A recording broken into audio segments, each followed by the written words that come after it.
Namaste, dear listeners, and welcome to the Iowa channel Astro In with Abhi. Oneness in astrology and spirituality, bringing in awareness by Abhi. Now, I'm very excited today because I'm going to be talking about nakshatras or your constellations. And this has come from somebody or a client of mine that have booked a session with me.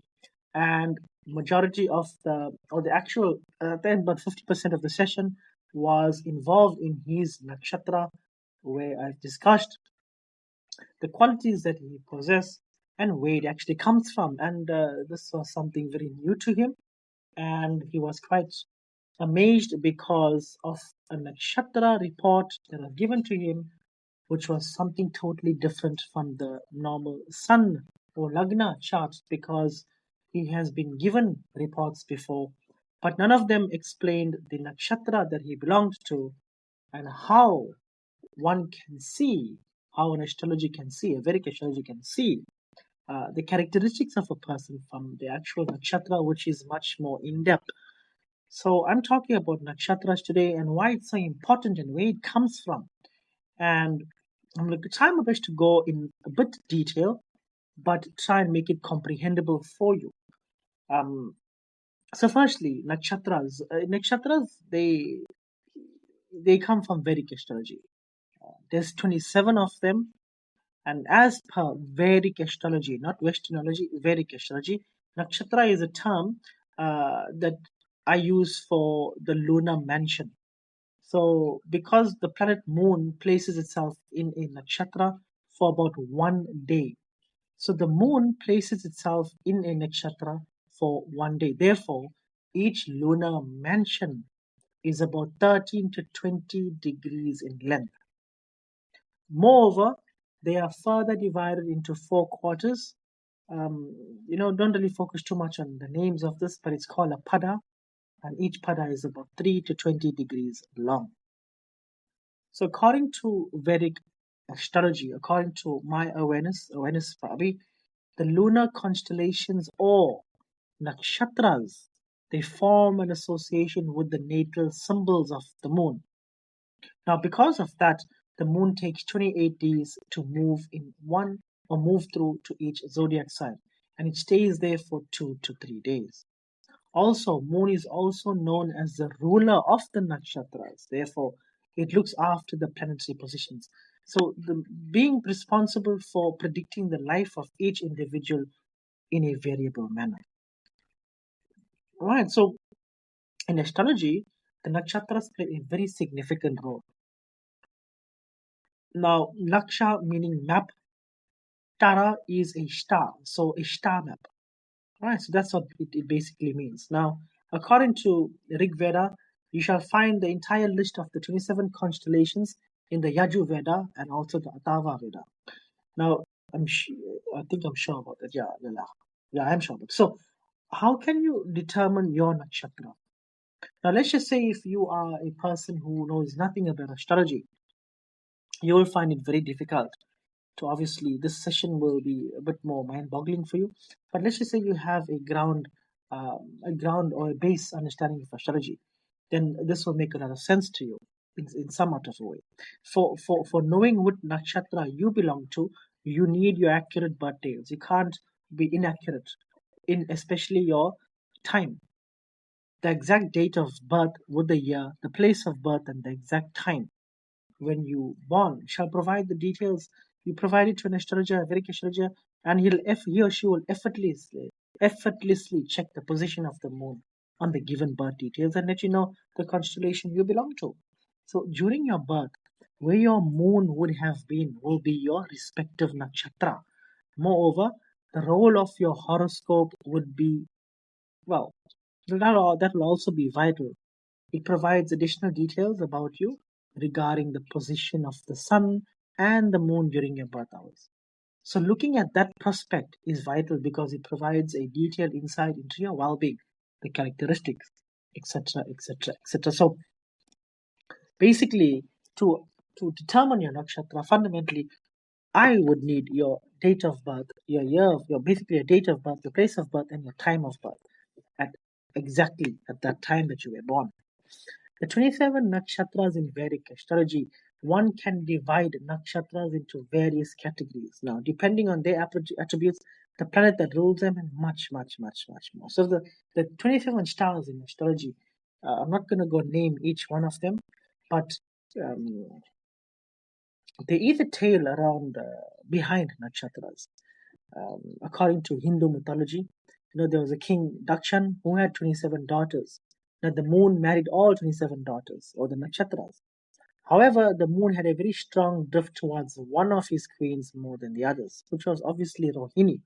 And as for astrology, Rohini is known as the exaltation point of the moon because of the same reasons. And the other 26 wives of the moon complained to the king. Regardless of the repeated request of the king, the moon didn't change his nature. It made the king angry, and he cursed the moon, making it shrink in the size. This led to the waning of the moon.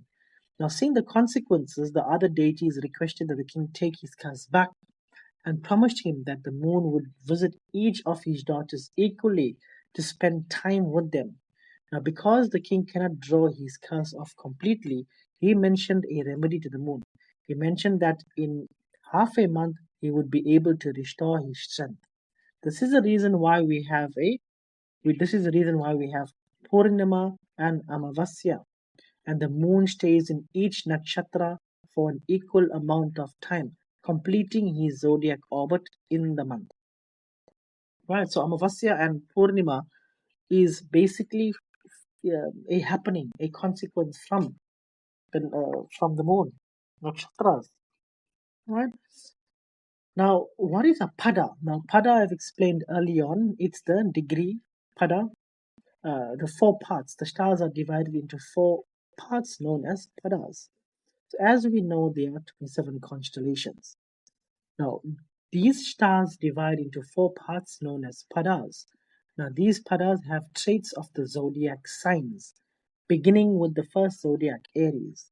So we can assume that the pada is the most integrated system that nakshatras follow, involving the zodiac sign. So, in every three constellations, there are 12 padas. Right? So each pada illustrates one zodiac sign in a trio of three constellations. We shall see that the zodiac signs in the form of pada signs. All right. So we know that each zodiac sign covers approximately 2.25 parts of the zodiac. It makes the count of the pada 4 plus 1, that is 9 padas. Paras provide information regarding the soul of the person. Also, it holds information as equal to a zodiac sign. Now, the characteristics of the nakshatras is very simple to understand. Symbolism of the constellation in Vedic astrology is affluent, definitely. Nakshatras, they correspond closely with the planets, the deities, the aim of life, the guna, the deity. Moreover, it also relates to the caste, the sex, the dosha, the element, the temperature, the temperament, animal, wind, direction, etc. And when interpreting the nakshatras, all these pointers are considered in detail. Number one, the sex. So there's feminine and masculine, the male nakshatra and the female nakshatras, right? So there's two categories of sexes. So, um, the Ashwini, Bharani, Pushya, Ashlisha nakshatras, they are all the male. And there's much more. And then on the other hand, you've got the Kritika, Rohini, Adra, Purnavasu. These are the female nakshatras, and so on and so forth. Now, on point number two is the temperament. When you see the prospect of nakshatras, we also notice three subcategories: Deva, Manushya, and Rakshasha. Now, the Deva nakshatras are Ashwini, etc. There's a few of them. I think there's 8. And in the Manushya nakshatras, there's 7. And in the Rakshasha nakshatras, I think there's 9. There's 9. Right. So people who possess more of the planets in the nakshatra tend to be generally harsh people. And however, those who possess more of the planets in the Deva constellation are more soft in nature. Right. So more people whose planets are placed more in the Rakasha nakshatras are harsh people, and in the Deva it's soft in nature. And Point number three, animal. Constellations in Vedic astrology also have a close connection with the animals. Now, knowing which ascendant you belong to, you can figure out. I'm not going to go too much in detail with that. And then, lastly, this is my most important topic or point: is the guna. The first one is the rajas. Rajas, the Aries, Taurus, Gemini, and Cancer. These are the people that possess a capacity to incarnate the world. Right under the same lies 9 stars in astrology, and the first 4 zodiac signs is rajas: Aries, Taurus, Gemini, and Cancer. And then we got the tamas.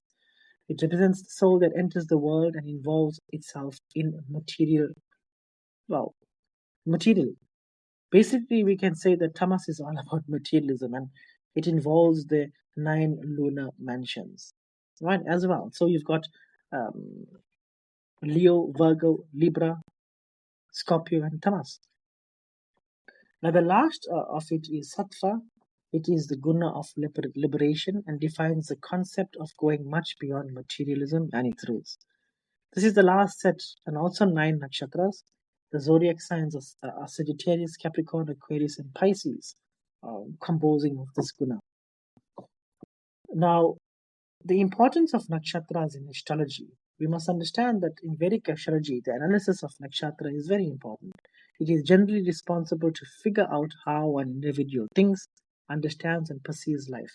Moreover, with the help of these nakshatras, you can also figure out the dasha period in your horoscope. So, other than these, nakshatras is an important in a number of ways. And the first one I'll talk about for astrological predictions and accurate analysis.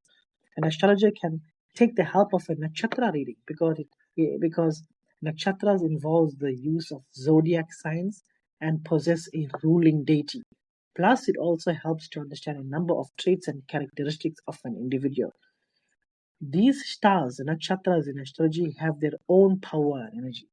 Now, when you seek the blessing of the 9 lords in astrology, they have their own importance in astrological analysis. Now, along with this, nakshatras also illustrates the abodes in which the results of our karmas are stored and transferred. Nakshatras also play a vital role in understanding an individual's traits and helping to determine the essential points of his or her ambitions and the energy.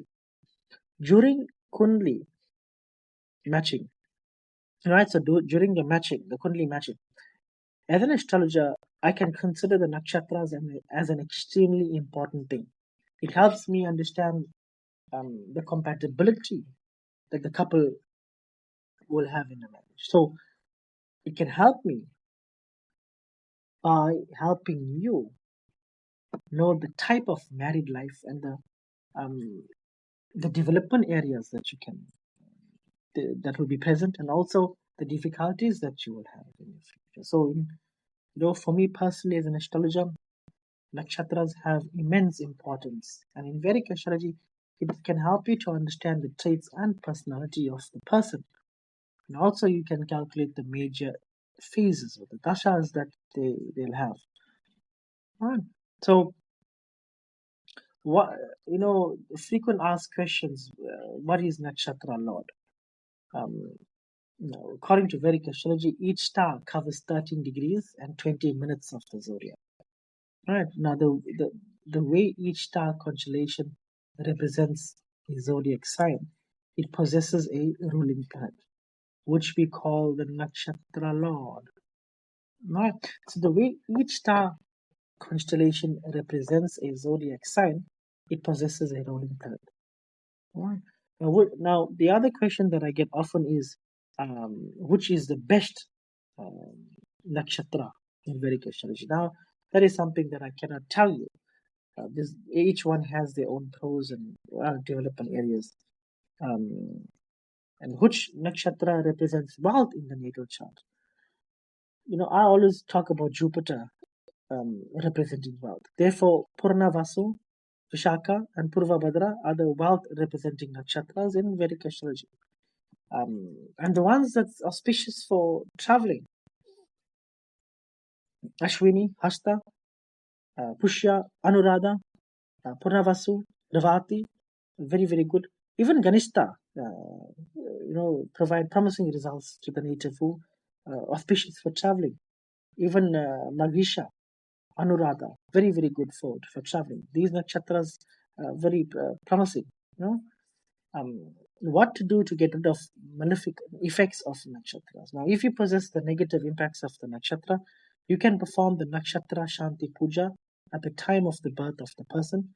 The aim of performing this puja is to avoid the ill effects, or um, you can meditate, building a relationship with your higher power. Meditate. Bhakti yoga is something that I always encourage you to do, building a relationship with your higher power. Once you go close to the heater, you get the warmth of it. Once you go close to your higher power, the negative effects the negativity will fall away on its own, right? So I hope this gives you a better understanding of nakshatras. I will do a full session on each of the nakshatras and explain the months and um, in detail. All right, and I'll also do one later on, combining different nakshatras together, but that will be a very, very long one, comparing each one, and I'm hoping to deliver that very, very soon. So thank you very, very much for listening to me. Please share this podcast if you think somebody will benefit from this session. I appreciate all your positive feedback. Thank you very, very much. Jai Shri Ram. Om Namah Shivaya. Jai Shri Krishna. Hari Bol. Goodbye.